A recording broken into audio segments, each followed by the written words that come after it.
Anak-anak, Assalamualaikum warahmatullahi wabarakatuh. Bertemu lagi dengan saya Bunita dalam mata pelajaran prakarya. Baik anak-anak, hari ini kita akan melanjutkan materi selanjutnya tentang kerajinan bahan keras. Nah, sebelum kita masuk ke materi, alangkah baiknya kita mengucapkan basmalah terlebih dahulu. Bismillahirrohmanirrohim. Baik, langsung kita lanjut ke materi. Anak-anak, perlu kalian ketahui bahwa kerajinan bahan keras ini kan ada dua, alami dan buatan. Nah, kita masih mempelajari tentang yang alami terlebih dahulu. Buatannya masih next time ya anak-anak. Baik. Nah, kerajinan bahan keras alami ini yang sudah kita pelajari yaitu tentang jenis dan karakteristik. Sudah dipelajari minggu lalu. Hari ini kita akan membahas tentang teknik pembuatan bahan keras alami. Baik. Nah, anak-anak, teknik pembuatan bahan keras alami ini ada banyak sebenarnya, tapi sama Bu Nita hanya diambil 5 saja yang utama. Nah, yang pertama ada teknik pahat, teknik ukir, teknik potong sambung, teknik bubut, dan teknik anyam. Nah, langsung saja kita ke yang pertama yaitu teknik pahat. Nah, anak-anak, teknik pahat ini merupakan teknik yang dilakukan dengan mengurangi atau membuang bagian yang tidak dibutuhkan.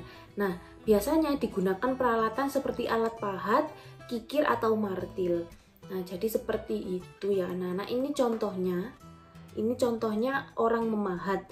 Dan ini adalah alatnya yang digunakan untuk memahat. Nah, jadi seperti ini seperti ada palunya dari kayu besar, kemudian nanti, nah, caranya seperti itu. Jadi mengurangi bagiannya, mengurangi bagian dari kayu. Nah, ini contohnya kan kayu dibuat menjadi patung.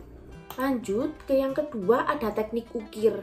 Teknik ukir ini merupakan gambar hiasan dengan bagian-bagian cekung atau keruwikan dan bagian-bagian cembung atau buletan yang menyusun suatu gambar yang indah. Nah, pengertian ini berkembang hingga dikenal sebagai seni ukir yang merupakan seni membentuk gambar pada kayu, batu, atau bahan-bahan lain. Nah, ini adalah contoh proses mengukir di permukaan kayu. Kalau ini alatnya yang digunakan untuk teknik ukirnya, ini alatnya seperti ini anak-anak. Nah, perlu kalian tahu ya, perbedaan pahat dan ukir. Nah, tadi kan seperti ini ya. Loh, Bunita, perbedaannya apa ya kira-kira? Kan sama-sama mengurangi. Nah, seperti itu. Nah, jadi seni pahat ini ya anak-anak adalah seni ukir yang dibuat dalam bentuk 4 atau 5 dimensi. Jadi dimensinya itu seperti ini anak, jadi kayak patung. Nah seperti itu, bisa dilihat dari segala arah. Nah, sedangkan untuk seni ukir hanya menggunakan bidang datar, kemudian dibentuk bagian-bagian cekung dan bagian-bagian cembung untuk memperoleh suatu pola seni atau gambar tertentu. Contohnya ini dimensinya banyak anak-anak, bisa dilihat dari segala arah, sedangkan ini hanya dilihat dari depan saja. Ya memang timbul seperti ada efek-efek timbul yang muncul. Nah, tapi ini kan hanya di bidang datar. Contohnya kayak misalnya ada di pintu. Nah, ukiran di pintu. Nah, seperti itu. Kalau yang ini kan patung. Nah, seperti itu anak-anak, semoga kalian paham. Kita lanjut ke teknik yang ketiga, ada teknik potong sambung. Kerajinan teknik potong sambung ialah suatu cara pembuatan produk kerajinan dengan memotong dan menyambung bahan-bahan untuk menjadi sebuah benda kerajinan tertentu yang dapat dimanfaatkan. Dalam hal ini, teknik memotong atau memisahkan bahan menjadi dua bagian atau lebih, kemudian menyatukan atau menggabungkan bahan dari dua bagian atau lebih menjadi satu dalam membentuk benda kerajinan. Jadi tekniknya ini ada bahan yang dipotong dulu kemudian disambung. Nah, contohnya ini misalnya kayu dipotong terlebih dahulu kemudian disambung seperti ini. Nah, teknik potong sambung ini tidak hanya di kayu tapi juga bisa di bambu dan lain sebagainya. Lanjut ke yang keempat, ada teknik bubut. Nah, teknik bubut ini adalah suatu teknik pengerjaan sebuah benda kerja dengan cara menghilangkan bagian atau serpihan dari bahan kerja tersebut dengan pahat sebagai alat potongnya yang digerakkan secara berputar. Nah, tadi pahat juga mengurangi, ukir juga mengurangi, bubut ini juga mengurangi loh ya anak-anak.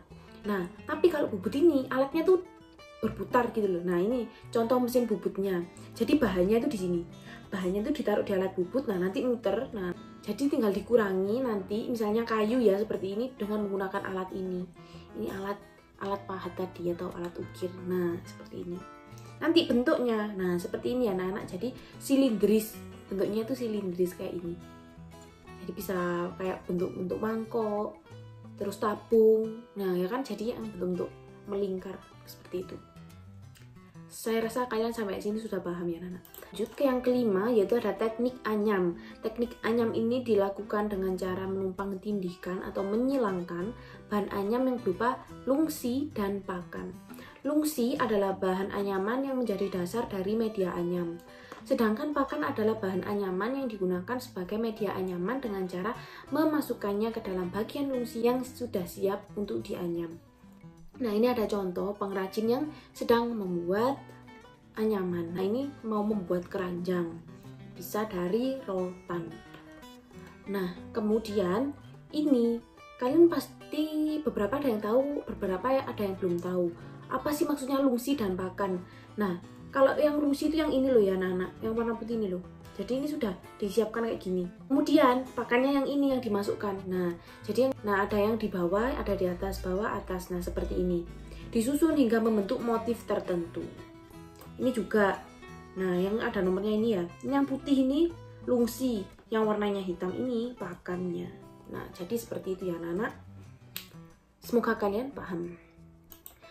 Baik anak-anak, terima kasih atas perhatiannya. Saya harap kalian bisa memahami apa yang dimaksud dengan teknik-teknik yang ada dalam kerajinan bahan keras alami. Anak, saya akhiri sampai di sini terlebih dahulu. Alhamdulillahirabbil alamin. Wassalamualaikum warahmatullahi wabarakatuh.